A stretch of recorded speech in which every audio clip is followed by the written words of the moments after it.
ইনি আবু তালিবের পুত্র এবং শেরে খোদা হযরত আলী রাদিয়াল্লাহু তাআলা আনহু এর ভ্রাতা এবং আব্দুল্লাহ ইবনে রাওয়াহা নামক এক সাহাবী তৃতীয় সেনাপতি নির্বাচিত হলেন। মুসলিম বাহিনীর আগমনের খবর পেয়ে বসরার শাসনকর্তা প্রায় লক্ষাধিক লোকের এক বিশাল বাহিনী নিয়ে মোতায় মুসলিম বাহিনীকে প্রতিরোধ করল। ভীষণ যুদ্ধ শুরু হয়ে গেল।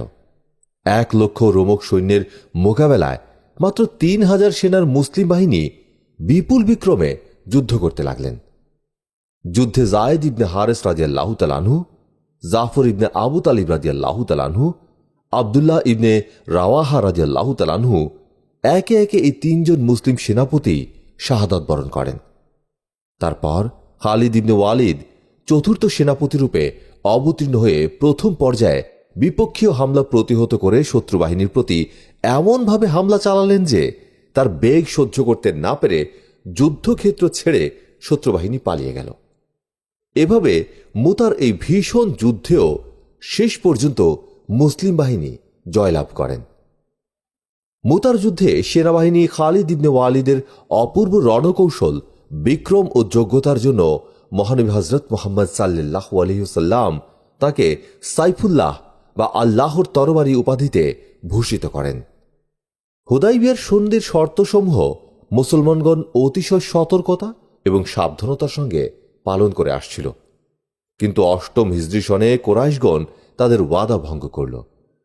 শান্তির প্রতীক বিশ্বনবী একজন দূত মারফত কুরাইশদের নিকট সন্ধির শর্তের কয়েক দফা সংশোধনী পেশ করেন।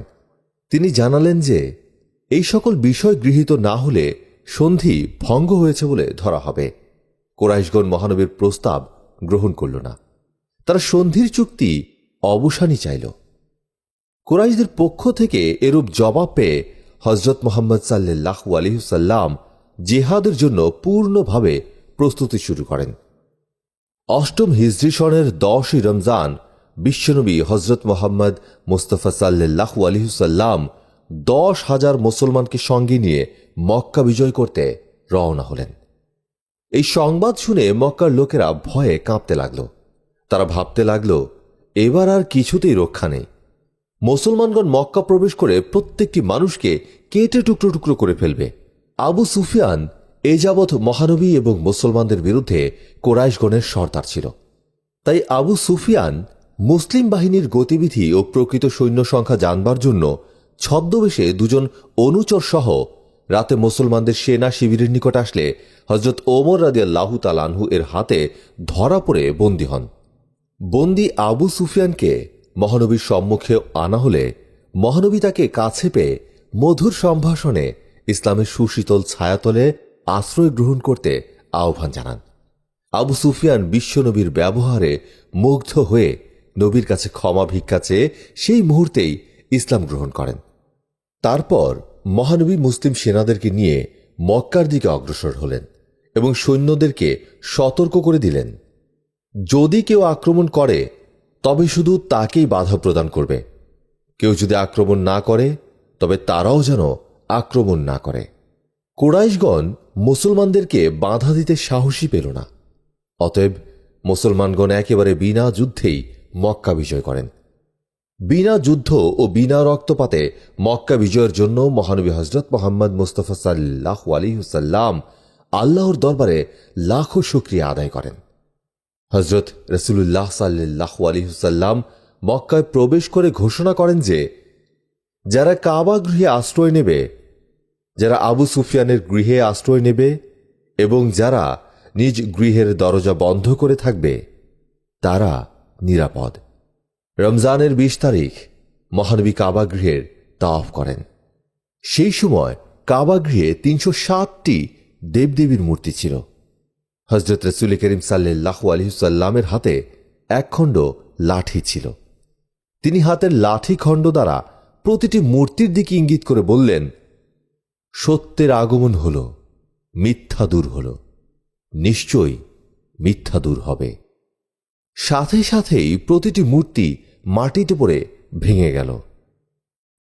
মক্কা বিজয় হবার পর হযরত মুহাম্মদ সাল্লাল্লাহু আলাইহি ওয়াসাল্লাম কাবা গৃহের চাবি ওসমান বিন তালহার হাত থেকে নিজ হাতে গ্রহণ করে দরজা খুলে ভেতরে প্রবেশ করেন। তারপর গৃহের বাইরে এসে মাকামে ইব্রাহিমে নামাজ পড়েন। নামাজের বাদে কিছুক্ষণ মসজিদে অবস্থান করেন। তারপর ভেতর থেকে বাইরে এসে মসজিদ হারামের দ্বার দেশে দণ্ডায়মান হয়ে হযরত রাসূল করিম সাল্লাল্লাহু আলাইহি ওয়াসাল্লাম জনতার উদ্দেশ্যে একটি ভাষণ দান করেন। ভাষণ সমাপ্ত করে মহানবী ভীত ও সন্ত্রস্ত কুরাইশদের দিকে লক্ষ্য করেন। তারা শুধু এই চিন্তায় অস্থির ছিল, না জানি আজ তাদেরকে কি কঠিন শাস্তি প্রদান করা হয়। মহানবী তাদেরকে সম্বোধন করে বললেন, হে কুরাইশ সম্প্রদায়, আজ তোমরা আমার কাছে কিরূপ ব্যবহার আশা করছ? কুরাইশগণ বলে উঠল, আমরা আপনার নিকট ক্ষমা এবং মধুর ব্যবহার আশা করছি, কেননা আপনি আমাদের একজন মহান ভ্রাতার পুত্র, মহান বংশভূত মহৎ সন্তান। আপনি অতিশয় মহান, তাই আমরা আপনার নিকট হতে দয়া লাভের আশা করছি, যদিও একথা সত্য যে আমরা ক্ষমা লাভের যোগ্য নই। শান্তির প্রতীক বিশ্বনবী বলেন, যাও, তোমাদের যাবতীয় অপরাধ ক্ষমা করা হল।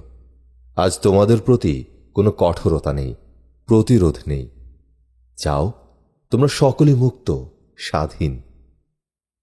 মহানবীর মধুর ব্যবহার ও অপূর্ব ক্ষমায় চিরদুর্ধর্ষ আরব কুরাইশদের পাষাণ হৃদয় মুহূর্তে মোমের মতো গলে গেল।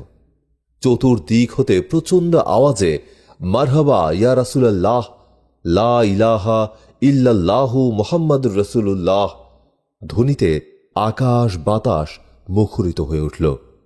তারা দলে দলে এসে নবীজির পবিত্র হস্তচুম্বন ও ইসলাম গ্রহণ করতে লাগল। জোহরের ওয়াক্ত হলে কাবার ছাদে উঠে বেলাল রাদিয়াল্লাহু তাআলা আনহু আজান দিলেন। তারপর সমবেত সাহাবী মণ্ডলী ও মুসলিমগণকে নিয়ে মহানবী হযরত মুহাম্মদ সাল্লাল্লাহু আলাইহি ওয়াসাল্লাম জামাতের সাথে নামাজ আদায় করলেন। মসজিদ হতে বের হয়ে হযরত রাসূল করিম সাল্লাল্লাহু আলাইহি ওয়াসাল্লাম সাফা পর্বতে আরোহণ করেন। সেখানে বহু কুরাইশ নরনারী ইসলাম গ্রহণ করল।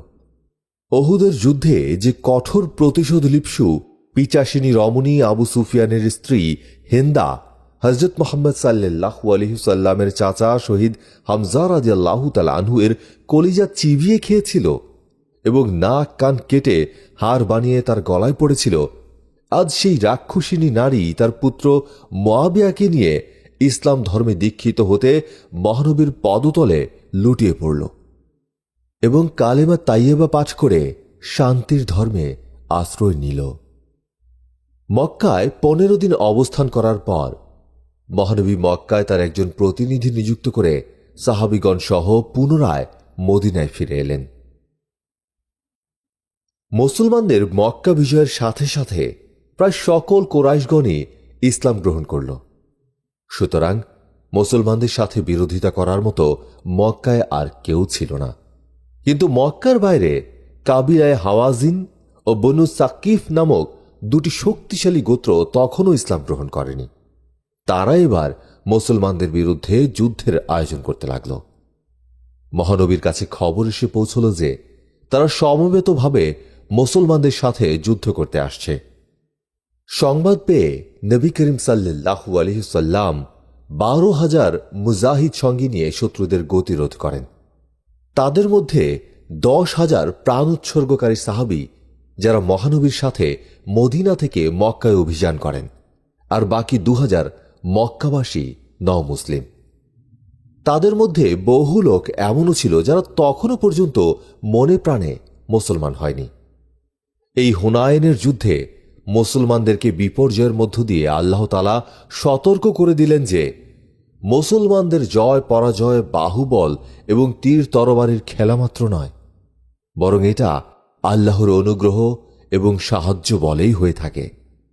নতুবা নগণ্য সৈন্য এবং সামান্য অস্ত্রাদি দ্বারা বদর প্রান্তরে জয়লাভ এবং বিরাট সৈন্যবাহিনী ও সাজ সামান থাকা সত্ত্বেও হুনায়নের প্রান্তরে বিপর্যয় ঘটবে কেন? হুনায়নের যুদ্ধে মুসলমানগণ তাদের বিশাল সেনাবাহিনী এবং সাজসজ্জার জন্য গর্ববোধ করেছিল।